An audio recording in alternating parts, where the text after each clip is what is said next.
Hello, welcome to all. In this video lecture we are going to learn the unit number 4 of management subject, that is safety management. First we can see the point to be covered in this video lecture. The first point is need for safety management measure. Second point is general safety norms for an industrial unit and preventive measures. Third point is definition of accident, types of industrial accident and causes of accident. Fourth point, we will see the safety procedure.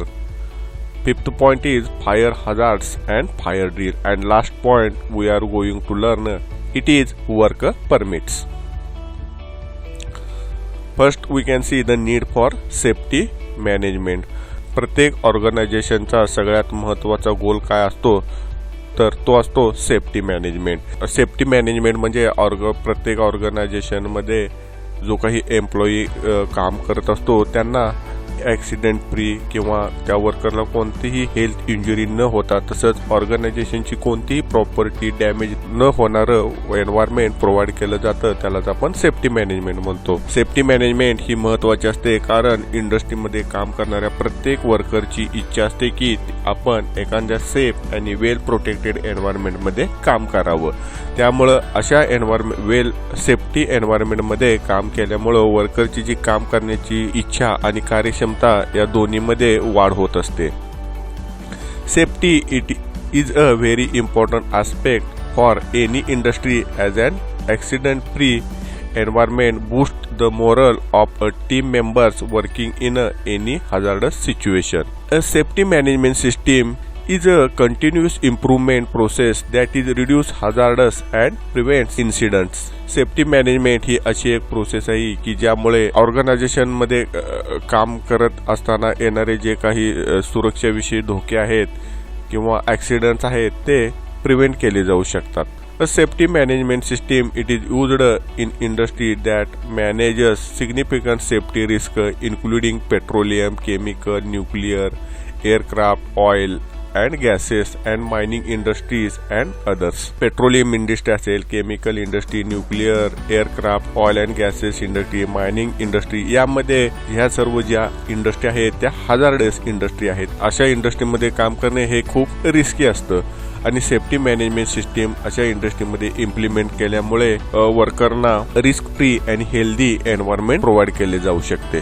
Safety management using a software system helps to record, manage and analyse safety related data, enhance communication and sharing of appropriate data among the supervisors, manager and medical staff. This safety management system ensures better working environment for employee. This workplace safety is so important for every industry because worker desire to work in a safe and well protected environment.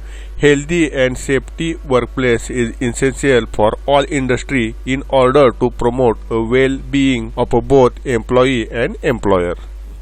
Next point आपण पाहूया the general safety norms for an industrial unit. Organisation मध्ये जे काही workers काम करत असतात they should be aware about the safety norms. Here are the some safety rules to be kept in mind while working in an organisation. First safety norm is be sure you know how to perform the job and perform it safely. म्हणजेच काय, organisation मध्ये जे काही worker काम करत असतात त्यांना आपण कोणत्या प्रकारचा जॉब करतो त्या जॉब बद्दल पूर्ण माहिती पाहिजे, तसंच तो जॉब सेफली कसा करता येईल याची सुद्धा माहिती पाहिजे. नेक्स्ट सेफ्टी रूल आहे be sure you know its hazards and how to protect yourself, that is head protection, eye and face protection and hearing protection. Organisation मध्ये प्रत्येक व्यक्तीला काम करत असताना जो काही जॉब करत असाल तो हजार्डियस म्हणजे धोक्याचा आहे आणि त्या धोक्यापासून स्वतःचं कसं संरक्षण केलं पाहिजे याची सुद्धा माहिती पाहिजे. जसं की ऑर्गनायझेशन मध्ये काम करत असताना एम्प्लॉईनं हेड प्रोटेक्शन वापरलं पाहिजे, आय आणि फेस प्रोटेक्शन वापरलं पाहिजे, हिअरिंग प्रोटेक्शन वापरलं पाहिजे. नेक्स्ट सेफ्टी रूल्स आहे report all near misses, incidents, injuries and illness immediately. वर्करने ऑर्गनायझेशनमध्ये जे काही इन्सिडेंट्स होतात, इंजुरीज होतात, इलनेस होतात यांचं तत्काळ सुपरवायझरला रिपोर्टिंग केलं पाहिजे. नेक्स्ट सेफ्टी रूल्स आहे where the required personal protective equipment necessary for the job during welding and working on a cutting tool. ऑर्गनायझेशनमध्ये वर्करने वेल्डिंग किंवा कटिंग टूलवरती काम करत असताना पर्सनल प्रोटेक्टिव्ह इक्विपमेंटचा वापर केला पाहिजे. नेक्स्ट जनरल सेफ्टी रूल आहे inform supervisor of a unsafe condition. ऑर्गनायझेशनमध्ये वर्कप्लेसमध्ये काम करत असताना समजा वर्करला वाटलं की ही जी काम करण्याची आपली जागा आहे ती अनसेफ आहे, याबाबत त्याने तत्काळ सुपरवायझरला इन्फॉर्म केलं पाहिजे. नेक्स्ट जनरल सेफ्टी रूल आहे keep a work areas and emergency exit clear. ऑर्गनायझेशनमध्ये जी काम करण्याची जागा आहे ती नेहमी क्लीन पाहिजे, तसंच इमर्जन्सी एक्झिट आहे ती सुद्धा क्लिअर पाहिजे.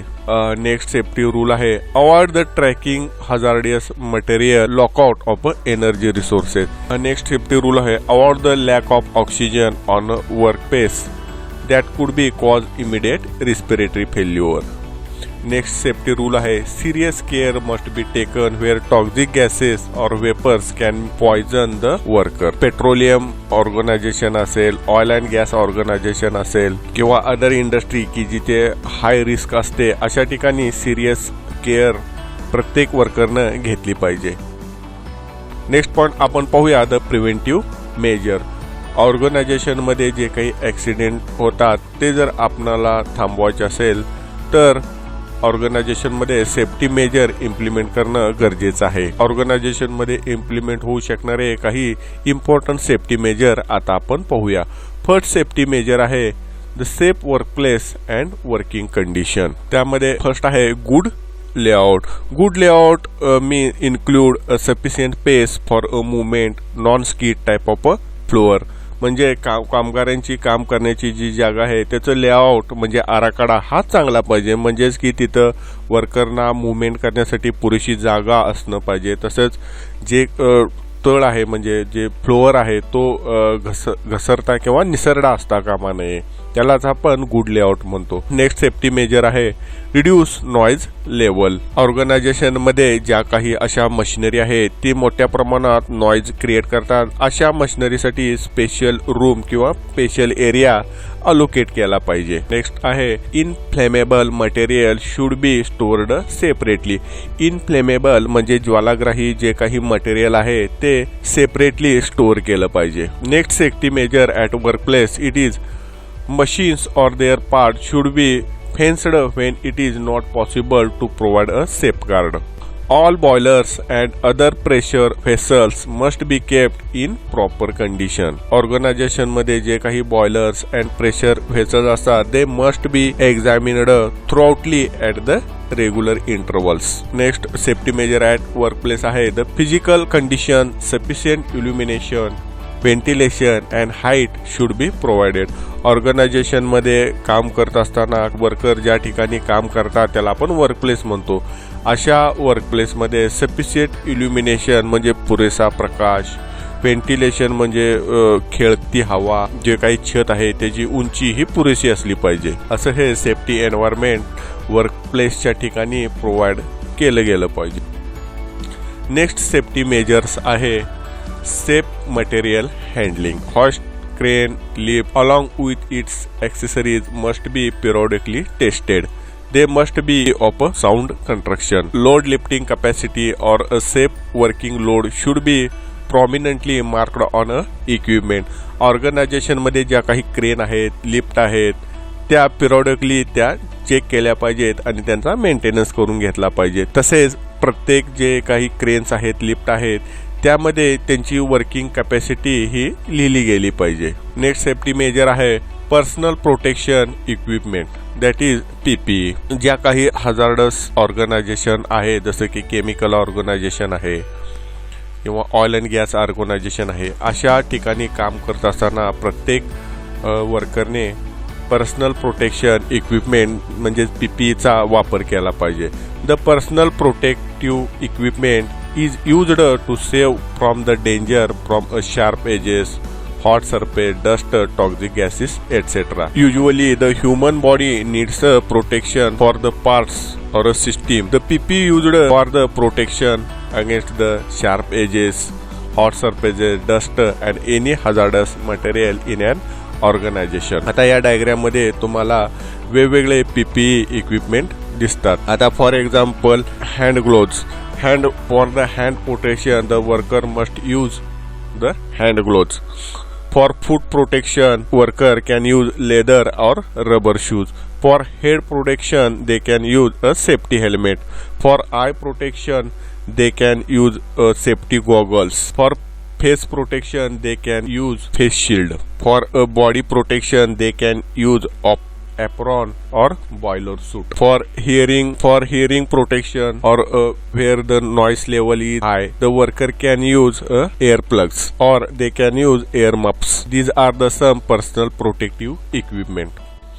Next safety measure आहे safe activity in the following situation.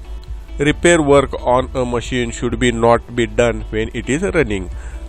कोणत्याही मशीनचं रिपेरिंग वर्क ती मशीन चालू असताना होता कामा नये. नेक्स्ट सेफ्टी ॲक्टिव्हिटी आहे worker should be trained about a correct procedure and they should B educated about the safety precaution. कोणताही जॉब करत असताना जॉब करण्याची जी काही पद्धत आहे त्या पद्धतीचं तसंच जे जॉब करत असताना कोणत्या सेफ्टी प्रिकॉशन घ्यायचे आहेत याबद्दलचं ट्रेनिंग त्या वर्करला दिलं गेलं पाहिजे. Next safe activity, it is a constant warning publicly and play card carrying slogan are also helpful to reduce the accident. म्हणजेच काय ऑर्गनायझेशन मध्ये जो वर्किंग एरिया आहे त्या एरियामध्ये वेगवेगळ्या ठिकाणी काही कॉन्स्टंट वॉर्निंग मेसेजेस असतील, काही सूचना असतील, काही सेफ्टी विषयक सूचना असतील, काही स्लोगन असतील, हे सर्व डिस्प्ले केल्यामुळे सुद्धा ऑर्गनायझेशन मध्ये होणारे ऍक्सिडेंट कमी होण्यामध्ये मदत होते. Fire extinguisher should be kept at a suitable places. Fire एक्सटिंग्विशरचा वापर करून आपण ऑर्गनायझेशन मध्ये एखाद्या ऍक्सिडेंटमुळे लागलेली आग विझवता येऊ शकते. हे जे फायर एक्सटिंग्विशर ठेवण्याची जागा आहे ती इझिली ॲक्सेसेबल असली पाहिजे. फायर एक्सटिंग्विशर हे कोणत्याही अडगळीच्या ठिकाणी न ठेवता ते इझिली ॲक्सेसेबल होईल अशा ठिकाणी ऑर्गनायझेशनमध्ये ठेवले गेले पाहिजेत. नेक्स्ट सेफ्टी मेजर्स आहे प्रिव्हेंटेशन ऑफ अ इलेक्ट्रिकल ॲक्सिडेंट. ऑर्गनायझेशनमध्ये जे काही इलेक्ट्रिकल ॲक्सिडेंट होतात त्यांना रोखले गेले पाहिजे. आता ते आपण कसं रोखू शकतो तर जे इलेक्ट्रिकल इन्सुलेशन आहे it should be periodically tested. Electrical maintenance worker should be use a proper tool for testing and repairing. The repair work should be done after switching off the power. Electrical maintenance worker should use a safety equipment such as insulated tools, rubber gloves whenever necessary. Next safety measures आहे good housekeeping. Housekeeping includes cleanliness in a building, work area, rest area, equipments and machinery tools, etc. This housekeeping reduces the chance of a fire and other fire hazards. The housekeeping also increases the life of machinery, equipment and the tool. The housekeeping also improves the productivity and quality of the product. For this, the good housekeeping it is important in an organization.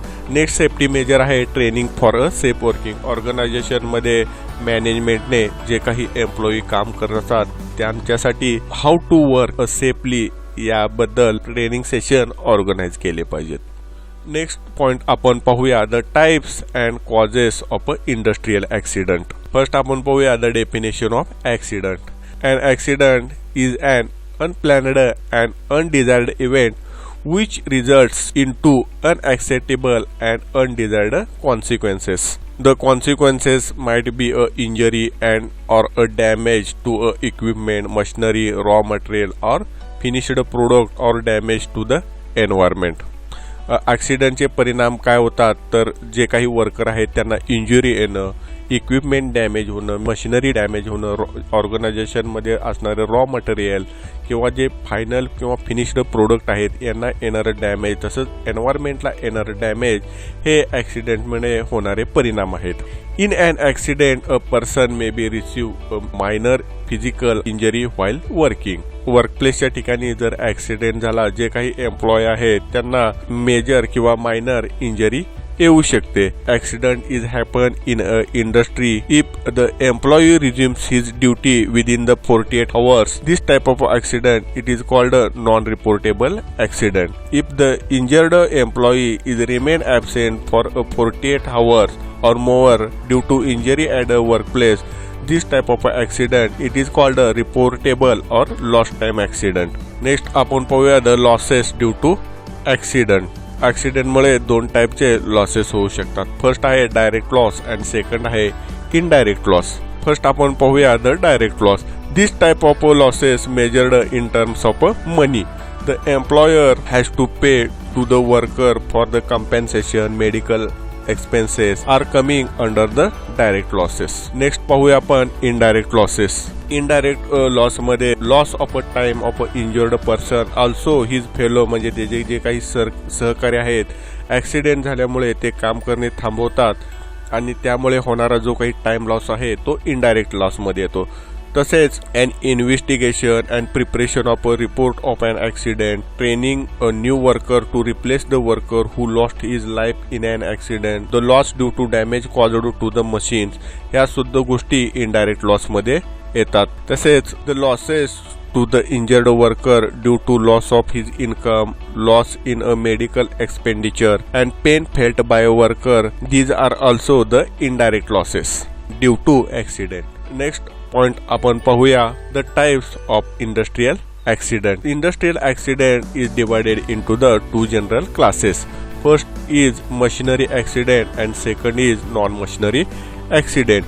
The machinery accident causes due to a adequate safeguard of machines. म्हणजेच जे काही machinery आहे ते वापरत असताना अपुरी सुरक्षा व्यवस्था प्रोव्हाइड केलेली असणे आणि अशा प्रकारचे जे काही इन्सिडेंट आहेत ते आपण रिड्यूस करू शकतो by providing safety guard on a belt, gear etcetera for the machinery. Second non machinery accident जे आहेत, these accident are causes because due to the personal reason such as age, physical weakness, inexperience, carelessness from the worker or poor ventilation and illumination at the workplace. Further, the accident can be classified as based on a severity, durability and degree of a injury. यामध्ये first आहे minor accident. Minor accident are less harmful in a nature. The minor accident prevents the employee for the period of less than 48 hours from the working. The minor accident not necessary to report to the higher management. Next type of accident आहे तो आहे reportable accident. The supervisor should report to the higher management. Accident is a little complicated than the minor accident. Next type of accident आहे तो आहे fatal accident. It is a result in a death of a employee. Reporting to the top management, legal bodies and police it is a must in case of a fatal accident. Next type of accident आहे accident due to dangerous occurrence. Explosion, fire leakage are the reason for these types of accident. Man and property both can be damaged in this type of accident. Next type of accident आहे तो है internal accident. Injury without showing external signs, that is a fractured bone, are called as a internal accident. Next type आहे तो external accident. External accident मध्ये injury with external sign is called as a external accident. Next type accident आहे तो आहे major accident. Accident causing death, disability to the injured employee it is called a major accident. Next type of accident आहे तो आहे temporary accident. Temporary accident म्हणजे accident which causes disability to a worker for a short period of a time, that is for a day or for a week, it is called a temporary accident. आणि next आहे permanent accident. Permanent accident म्हणजे injury after accident disable the affected worker permanently. Next type of accident आपण पाहूया which is based up on a place of accident. त्यामध्ये first आहे the construction accident. The accident occur at the construction site are often happening and injuries are serious. म्हणजेच construction site म्हणजे बांधकामाच्या ठिकाणी होणारे accident, हे जे अशा प्रकारचे जे काही ॲक्सिडेंट आहेत ते वारंवार घडतात आणि त्यामुळे येणाऱ्या ज्या काही इंजरीज आहेत त्या मेजर इंजरीज असतात. ॲक्सिडेंटचा पुढील प्रकार आहे तो आहे chemical plant accident. Accident occur due to hazardous gases, vapour and fumes. The use of several toxic chemical and fluids are most dangerous industries. Next आहे इंडस्ट्रियल प्लांट मध्ये होणारे accident. Industries accident occur due to mistakes by a worker, management or a situation in a manufacturing plant. Next type आहे तो आहे mining accident, म्हणजे mining इंडस्ट्रीमध्ये होणारे accident. Collapse of a soil layer, suffocation, poisonous gases are causes of accidents in a mines. Next आपण पाहूया the causes of accident. The majority of industrial accident are due to transmission machinery, for example gear, belt, pulleys, coupling, shafting. To minimise the accident it is necessary all the employee should know about the causes of accident. Here are the some general causes of the accident. We can see these causes one by one. First cause of accident, it is an accident due to dangerous machines. These accidents occur from boilers, pressure vessels, prime movers and transmission system. Next cause है unsafe physical condition. It includes improper guard, improper illumination, improper ventilation आणि unsafe clothing. Organisation मध्ये working एरियामध्ये ज्या काही machinery आहेत त्यांना proper guard नसणे, तसेच ऑर्गनायझेशन मध्ये जो वर्किंग एरिया आहे तिथे पुरेसा प्रकाश नसणे, पुरेसे व्हेंटिलेशन नसणे, तसेच ऑर्गनायझेशन मध्ये काम करणारे जे काही वर्कर आहेत त्यांनी अनसेफ क्लोथिंग परिधान केलेले असणे, या सर्व गोष्टींचा समावेश अनसेफ फिजिकल कंडिशन मध्ये होतो. नेक्स्ट कॉज आहे moving object. Sometime moving object causes the accident. Organisation मध्ये हॉइस्ट असते, क्रेन असते, लिफ्ट असते, यासारखे काही मुव्हिंग ऑब्जेक्ट असतात.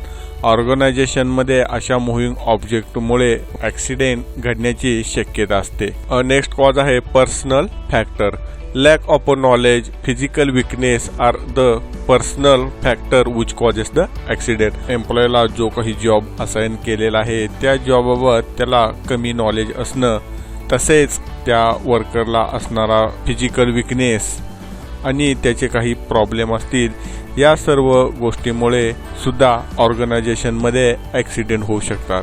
नेक्स्ट आहे unsafe act. These include working at unsafe speed, loading machines beyond a capacity, not using a safety devices, adopting unsafe procedure.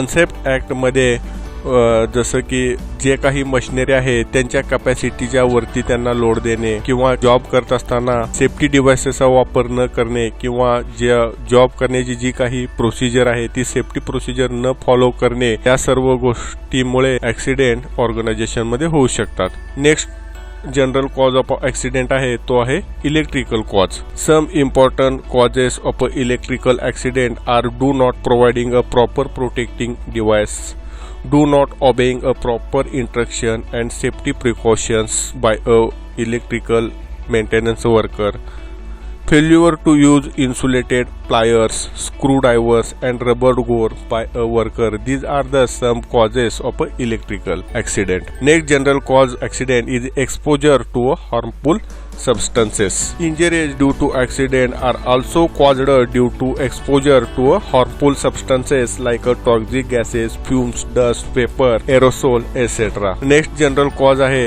natural cause of an accident. The natural cause of an accident include floods, snowfalls, heavy rains, earthquake, temperature stroke, cyclone, landslide. These are the some natural causes of an accident. These are the some general causes of an accident. तसेच organisation मध्ये वर्करमुळे, मॅनेजमेंटमुळे सुद्धा काही accident होऊ शकतात. Overtime work, poor knowledge of work, use of a mobile while working, lack of a confidence, unsafe mental condition. These are the some causes of accident due to the worker or the employee. तसेच causes of accident due to management are include poor housekeeping, untrained workers, bad construction of a plant, extra load of work, poor discipline at a workplace, carelessness of management approach. Next आपण पाहूया the SOP म्हणजे safe operating procedure. SOP is a written document setting out the logical sequence of steps that must be followed to safely perform a workplace activity. Basically, an SOP is the how to do this work activity and remain safe and healthy. SOP म्हणजे हे एक return document आहे किंवा जे काही jobs आहेत किंवा एखादी मशीन आहे ती मशीन हाताळण्याची जी काही स्टँडर्ड प्रोसिजर आहे ती प्रोसिजर रिटर्न डॉक्युमेंट त्याला आपण SOP म्हणतो. The safe work procedure should be include name or description of a work task. SOP मध्ये जे काही वर्करनं टास्क किंवा जॉब करायचा आहे त्याचं नाव आणि डिस्क्रिप्शन असणं गरजेचं आहे. तसेच includes the date of SOP was created and date it was last reviewed and revised. Next the SOP includes hazardous that may cause harm to a worker. म्हणजे एखादा जॉब करत असताना त्यामध्ये कोणकोणते वर्करला धोके येऊ शकतात याची माहिती हे SOP मध्ये असते. Equipment, devices, personal protective equipment or other safety consideration necessary to perform the safety task. SOP मध्ये इक्विपमेंट, डिव्हायसेसची माहिती असते. तसेच पर्सनल प्रोटेक्टिव्ह इक्विपमेंट म्हणजे PPE वापरण्यासंदर्भात माहिती असते. तसेच वर्करने करायचे जे काम आहे ते कसं सेफली परफॉर्म करता येईल या संदर्भात माहिती असते. The SOP also include required training and relevant documentation needed to perform the task safely. SOP मध्ये वर्करनं एखादा जॉब करण्यासाठी कोणत्या प्रकारचं ट्रेनिंग घेणं किंवा त्याच्याशी रिलेटेड जे काही डॉक्युमेंट आहे तो जॉब करण्यासाठी याची माहिती असते. SOP also include steps to perform the task safely including the safe body position and or the movement as a appropriate. ऑर्गनायझेशनमध्ये वर्कर जॉब करत असताना तो जॉब कशा प्रकारे सेफली पूर्ण केला जाऊ शकतो तसंच तो जॉब करत असताना आपल्या बॉडी पोझिशन किंवा मुवमेंट कशा असतील या संदर्भात सर्व स्टेप्स ह्या SOP मध्ये इन्क्लूड असतात.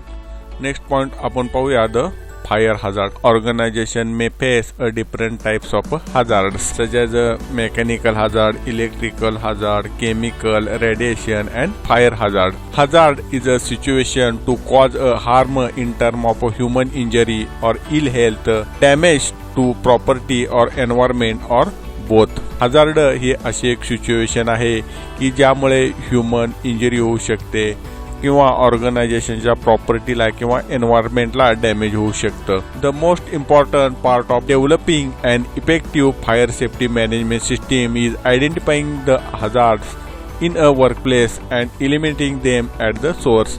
कोणत्याही ऑर्गनायझेशनमध्ये जी सेफ्टी मॅनेजमेंट सिस्टीम आहे त्या सेफ्टी मॅनेजमेंट सिस्टीमचा सगळ्यात महत्त्वाचा पार्ट आहे तो ऑर्गनायझेशनमध्ये जे काही हजार्ड्स म्हणजे धोके आहेत त्यांना आयडेंटिफाई करणे आणि ते धोके उत्पन्न होण्याचा जो काही स्रोत आहे तो नष्ट करणे. Fire hazards includes flames, spark, hot objects, flammable chemicals, accelerants which can increase the fire rate of a spread. There are the three elements that are necessary to start the fire. These are the fuel, oxygen and source of ignition. Fire is not possible if any one of these elements is not available. कोणतीही जी fire आहे ती start होण्यासाठी तीन गोष्टींची गरज असते. त्या गोष्टी म्हणजे फ्युएल आहे, ऑक्सिजन आहे अँड सोर्स ऑफ इग्निशन. आता यापैकी एखादी कोणती जर गोष्ट अब्सेंट असेल तर फायर क्रिएट होऊ शकणार नाही. If any one of the above three element is removed the fire goes out.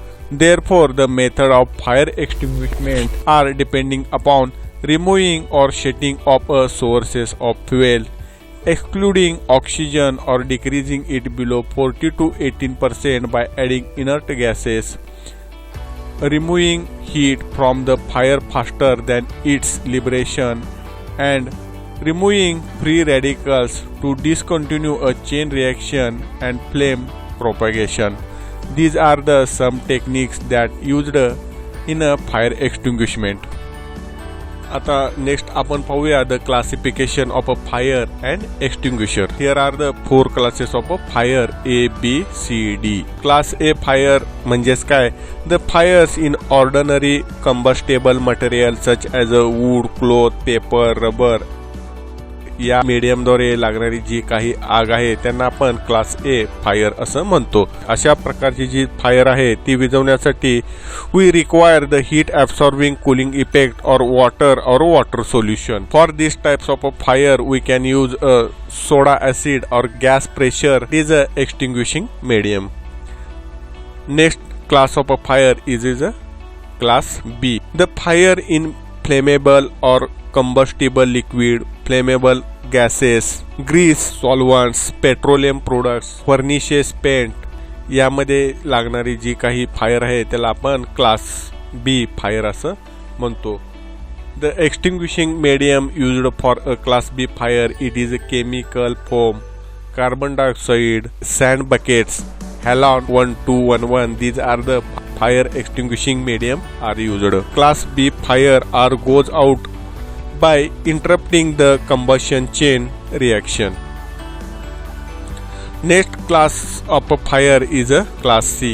The fires in a live electrical equipment it is called a class C fire. Class C fire are goes out by carbon dioxide and halon 1211. These types of a fire requires the use of a electrically non-conductive extinguishing agent such as a dry chemical such as a halon. In this type of a fire, when electrical equipment is de-energized, extinguishers for class A and B are used in this types of a fire.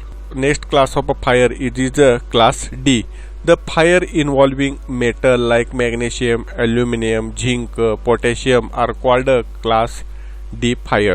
Class D fire are goes out requires a heat absorbing extinguishing medium that does not react with a burning material such as a carbon dioxide, special dry powder. These are the extinguishing medium for a class D fire. Next point आपण पाहूया the fire drill. The fire drill it is a method of participating how a building would be evacuated in event of a fire or other emergency. Fire drill म्हणजे एखाद्या organisation मध्ये किंवा building मध्ये जर आग लागली असेल ती आग लागल्यानंतर आपण काय केलं पाहिजे याची प्रॅक्टिस करणे म्हणजेच त्याला आपण फायर ड्रिल असं म्हणतो. Fire drill should be conducted to ensure all employee know how to quickly and safely leave a building. As a part of a fire and emergency evacuation drill, all the employee need to know where the fire extinguisher, fire hoses that is a water spray and other emergency equipment is located and how use the equipment in an emergency. Fire drill मध्ये एम्प्लॉयला fire extinguisher कोठे आहेत, तसेच आग विझवण्यासाठी लागणारा fire houses म्हणजे water spray कोठे आहे, एमर्जन्सी एक्झिट ऑर्गनायझेशन मध्ये किंवा बिल्डिंग मध्ये कुठे लोकेट आहेत किंवा आग विझवण्यासाठी कोणती इक्विपमेंट वापरतात या सर्व गोष्टींचं नॉलेज हे फायर ड्रिल मधून एम्प्लॉयला किंवा व्यक्तीला मिळत असतं. नेक्स्ट आपण पाहूया the advantages of the fire drill. Peoples exits the building in time and assemble at the designated area. Next advantage आहे evacuation route are known to the people. म्हणजे आग लागल्यानंतर ऑर्गनायझेशन मध्ये बाहेर पडण्याचा जो मार्ग आहे तो मार्ग ऑर्गनायझेशन मध्ये काम करणाऱ्या प्रत्येक व्यक्तीला माहित होतो. Evacuation procedure will be a familiar to all due to practising the fire drill regularly. Fire drill organisation मध्ये इम्प्लिमेंट केल्यामुळे इव्हॅक्युएशन प्रोसिजर आहे ती सर्वांना माहित होते. आता हे जे फायर ड्रिल आहे ते जे फायर प्रोन प्लेसेस आहे जसे केमिकल इंडस्ट्री आहे, ऑइल अँड गॅस इंडस्ट्री आहे, यामध्ये 3 महिन्यातून एकदा फायर ड्रिल अरेंज केली पाहिजे आणि अदर वर्क प्लेसेस जे आहेत त्यामध्ये 6 महिन्यातून एकदा फायर ड्रिल ऑर्गनाइज किंवा अरेंज केली पाहिजे. Fire drill are also helpful for testing escape route to evaluate their effectiveness. Fire drill ensure that alarm system and fire safety equipment are in working condition. Fire ड्रिलद्वारे जे काही alarm system आहेत किंवा जे काही safety equipment जसं fire extinguisher आहेत हे प्रॉपर वर्किंग कंडिशनमध्ये आहेत का नाहीत याची सुद्धा फायर ड्रिलद्वारे खात्री करता येऊ शकते. After a mock drill, improvement can be suggested for effectiveness evacuation process. These are the some advantages of the fire drill. Next, आपण पाहूया the work permit. A permit to work is a document which specifies the work to be done and precaution to be taken.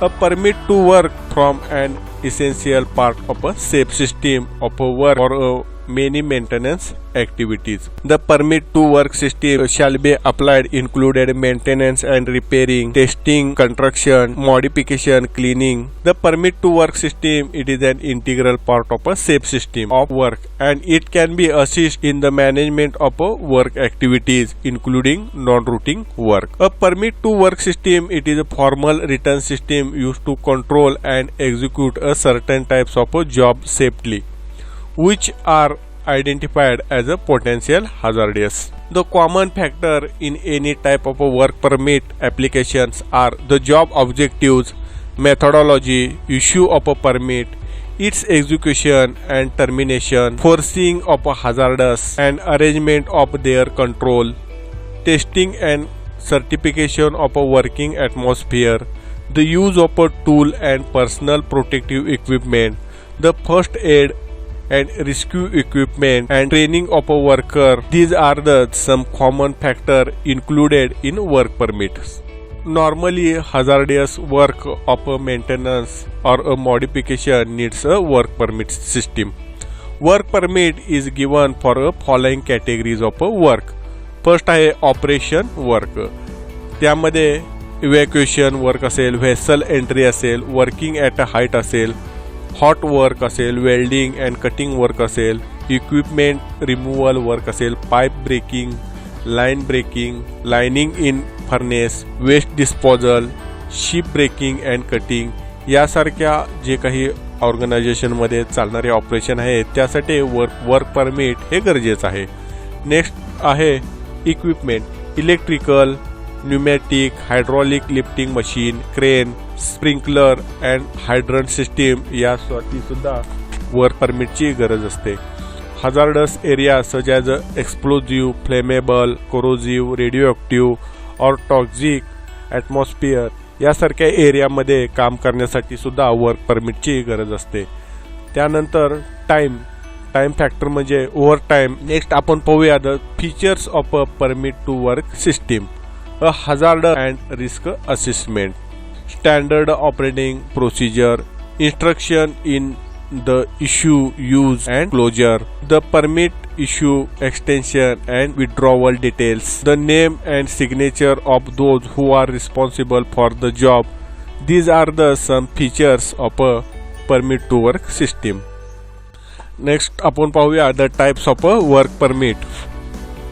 First आहे hot work permit. It is any work that could create a source of ignition that could be result in a fire or explosion.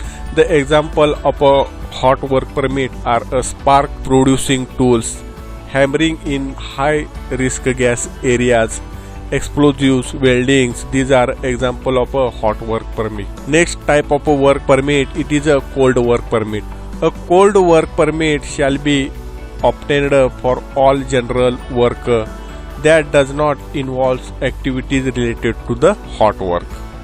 For example, routine maintenance, inspection and hand tools. Next type of work permit, it is a confined space entry permit. Confined space entry permit are used when entering in any confined space such as a tank, vessel, tower, pit or sewer. And last work type of a work permit, it is a special work permit. Some employee uses a special permit to cover a specific hazards such as extremely hazardous condition, radioactive materials, dangerous chemical, excavations, power supplies. Employee working in these conditions require a special permit. In this way, we have completed our unit number 4 of a management subject, that is the safety management.